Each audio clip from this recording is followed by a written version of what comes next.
Subalit ang bukal ng buhay ay bumalong para sa mga kaluluwa at ang karagatan ng awa ay bumugso para sa sanlibutan. O bukal ng buhay, walang hanggang awa ng Diyos, yakapin mo ang sangkatauhan at ibuhos mong ganap ang iyong sarili para sa aming lahat.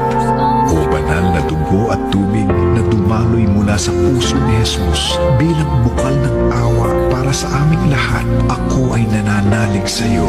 O banal na dugo at tubig na dumaloy mula sa puso ni Jesus bilang bukal ng awa para sa aming lahat, ako ay nananalig sa iyo. O banal na dugo at tubig na dumaloy mula sa puso ni Jesus bilang bukal ng awa para sa aming lahat, ako ay nananalig sa iyo.